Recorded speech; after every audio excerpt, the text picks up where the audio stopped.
चलिए नजर अब हरियाणा की ओर, जहां सीएम मनोहर लाल ने पीएम पर लिखी पुस्तक का अनावरण किया है। बता दें कि सीएम ने मोदी @20 ड्रीम्स मीट डिलीवरी पुस्तक का अनावरण किया।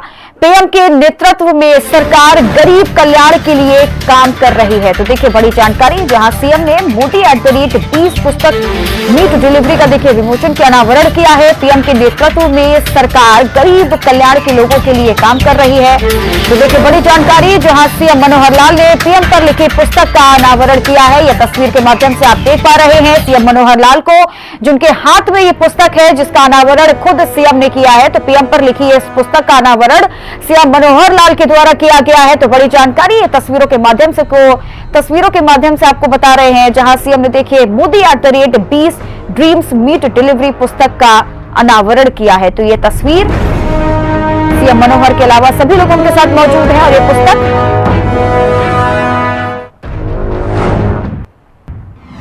वहीं हरियाणा के मुख्यमंत्री मनोहर लाल की अध्यक्षता में गुरुग्राम जिले में बैठक हुई, जहां सीएम ने कई सख्त निर्देश दिए। इस दौरान सीएम ने अवैध माइनिंग की शिकायत पर सख्त कार्रवाई के आदेश दिए। साथ ही सोनाली फोगाट हत्याकांड मामले में कहा है कि गोवा पुलिस मामले की जांच जारी है। अगर सोनाली का परिवार संतुष्ट नहीं हुआ तो सीबीआई जांच भी होगी।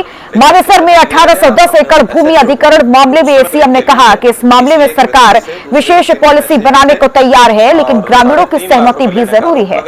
और बाद में पुलिस ने उसको थोड़ा इधर उधर दाएं बाएं आनाकानी करके उसके इसको खत्म करने की कोशिश की है, लेकिन उसको पहचान लिया गया और हमने उस एसएचओ को, जो उस समय के लिए किसी एक व्यक्ति से दूसरे व्यक्ति ने पैसे ऐंठे। मित्रों, आज पहली बात तो यह है कि ये ग्रीवेंस मीटिंग थोड़ा डिले हुई, लगभग 3 महीने के बाद हुई है।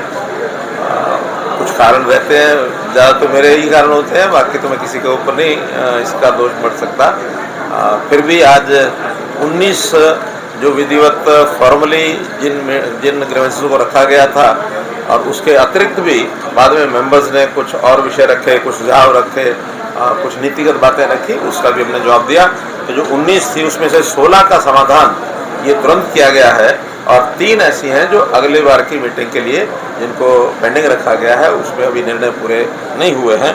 जिसके अंदर कुछ प्रमुख जो है बता देता हूँ कि एक तो एक शिकायत आई थी कि ग्रुप डी, सेंट्रल गवर्नमेंट में ग्रुप डी की नौकरी के लिए किसी एक व्यक्ति से दूसरे व्यक्ति ने पैसे ऐंठे और 3.5 लाख रुपए लेने का आरोप लगा, और बाद में पुलिस ने उसको थोड़ा इधर उधर दाएं बाएं आनाकानी करके उसके इसको खत्म करने की कोशिश की है, लेकिन उसको पहचान लिया गया और हमने उस एसएचओ को, जो उस समय का एसएचओ था, उसको सस्पेंड कर दिया है।